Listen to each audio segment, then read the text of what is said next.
गुरुदेवाय नमः। श्री गणेश जी महाराज की जय हो, श्री रामचंद्र भगवान की जय हो, भोलेनाथ की जय हो। श्री शिव पुराण की कथा प्रतमेव माता च पिता तुमेव बन्धुश्च सखा तुमेव विद्या द्रविणं तुमेव सर्वं मम देव देवो तुमेव सर्वं मम देव देव।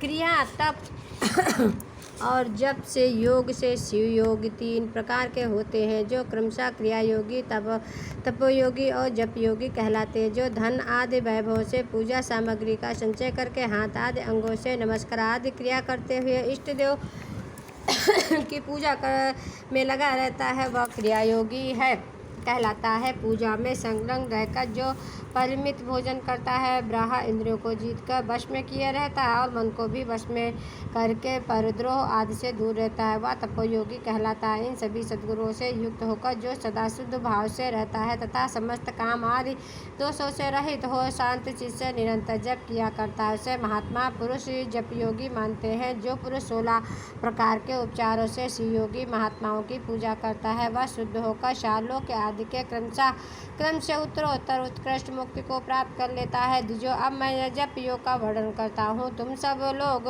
ध्यान देकर सुनो। तपस्या करने के लिए जप का उपदेश किया गया है, क्योंकि वह जप करते करते अपने आप को सर्वदा शुद्ध कर लेता है। ब्राह्मणों पहले नमा पद हो, उसके बाद चतुर्थी विभक्ति में शिव शब्द हो तो पंच तत्वात्मक नमः शिवाय मंत्र होता है। इसे शिव पंचाक्षर कहते हैं। यह स्तोत्र रूप है। इस पंचाक्षर के जप से मनुष्य संपूर्ण सिद्धियों को प्राप्त कर लेता है। पंचाक्षर मंत्र के आदि में ओम लगाकर ही सदा जप करना चाहिए। द्विजो गुरु के मुख से पंचाक्षर का मंत्र का उपदेश पाकर जहाँ सुख पूर्वक निवास किया जा सके, ऐसी उत्तम भूमि पर महीने के पूर्व पक्ष में प्रतिपदा से आरंभ करके कृष्ण पक्ष की चतुर्दशी तक निरंतर जप करता रहे। माघ और भादों के महीने अपना विशिष्ट महत्व रखते हैं। यह समय सब समयों में उत्तमोत्तम माना गया है। साधक को चाहिए कि वह प्रतिदिन एक बार परिमित भोजन करे, मौन रहे, इंद्रियों को बस में रखे, अपने स्वामी एवं माता पिता की नित्य सेवा करे।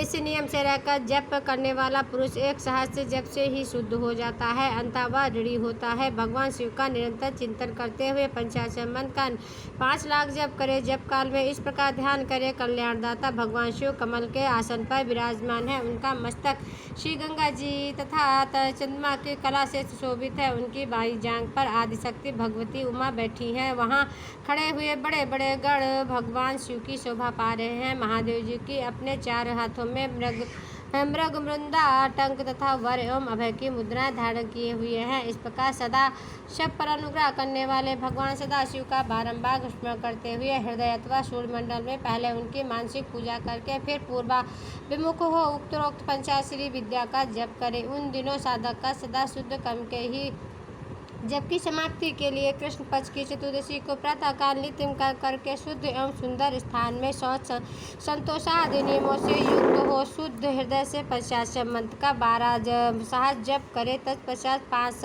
पत्नीक ब्राह्मणों का जो श्रेष्ठ एवं शिव भक्त हो वर्ण करे।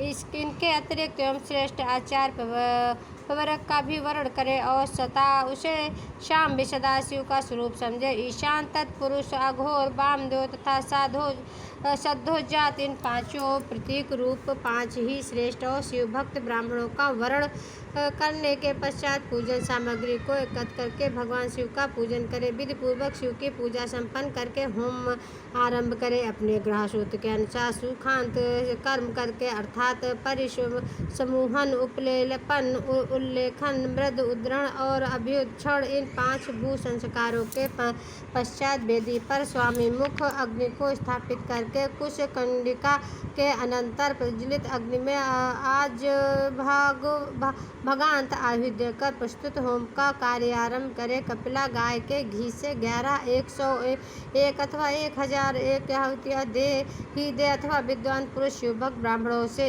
108 आहुतियाँ दिलाएं। होम कर्म समाप्त होने पर गुरु को दक्षिणा के रूप में 1 गाय और 1 बैल देने चाहिए। ईशान आदि के प्रतीक रूप जिन 5 ब्राह्मणों का वर्ण किया गया है, उनको ईशान आदि का रूप ही समझे तथा आचार्य को शाम सदाशिव का स्वरूप समझे। इसी भावना के साथ उन सबके चरण धोए और उनके चरणोदक से अपने मस्तक को सींचे। ऐसा करने से वह साधक अगणित तीर्थों में तत्काल स्नान करने का फल प्राप्त कर लेता है। उन ब्राह्मणों को भक्तिपूर्वक दशांश अन्न देना चाहिए। गुरु पत्नी को पराशक्ति मानकर उनका भी पूजन करे। ईशानादि क्रम से उन सभी ब्राह्मणों का उत्तम अन्न से पूजन करके अपने वैभव विस्तार के अनुसार रुद्राक्ष, वस्त्र, बड़ा और पुआ आदि अर्पित करें।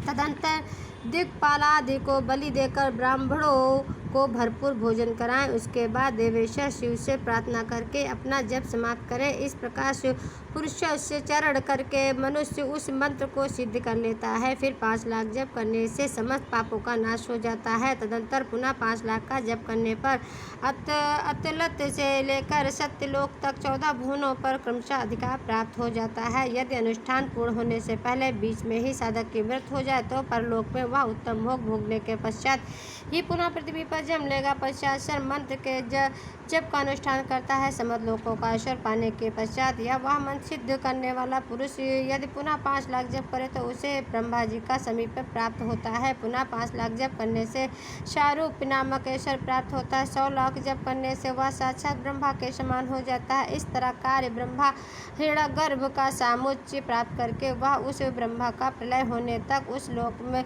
यथेष्ट भोग भोगता है। फिर दूसरे कल्प का आरंभ होने पर वह ब्रह्मा जी का पुत्र होता है। उस समय फिर तपस्या करके दिव्य तेज से प्रकाशित हो वह क्रमशः मुक्त हो जाता है। पृथ्वी आदि कार्य रूप भूतों द्वारा पाताल से लेकर सत्यलोक पर्यंत ब्रह्मा जी के 14 लोक क्रमशः निर्मित हुए। सत्यलोक से ऊपर ब्रह्मलोक तक जो 14 भुवन है वे भगवान विष्णु के लोक है। क्षमा लोक से ऊपर सूची लोक पर्यंत 28 भुवन स्थित है। सूची लोक के अंतर्गत कैलाश में प्राणियों का संहार करने वाला रुद्रदेव विराजमान है। सूचिलोक से ऊपर अहिंसा लोक पर्यंत है। 56 भुवनों की स्थित है। अहिंसा लोक का आश्रय लेकर जो ज्ञान कैलाश नामक नगर शोभा पाता है उसमें कार्यभूत महेश्वर आपको अदृश्य करके रहते हैं। अहिंसा लोक के अंत में कालचक्र की स्थित है। यहाँ तक महेश्वर के विराट स्वरूप का वर्णन किया गया है। वहीं तक लोकों का तिरोधान अथवा लय होता है। उससे नीचे कर्मों का भोग और उससे ऊपर ज्ञान का भोग, उसके नीचे कर्म माया और उसके ऊपर ज्ञान माया है। इसके आगे का कल सभी लोग लाइक और सब्सक्राइब करें। हर हर महादेव। ओम नमः शिवाय। ओम नमः शिवाय। भोलेनाथ की जय हो।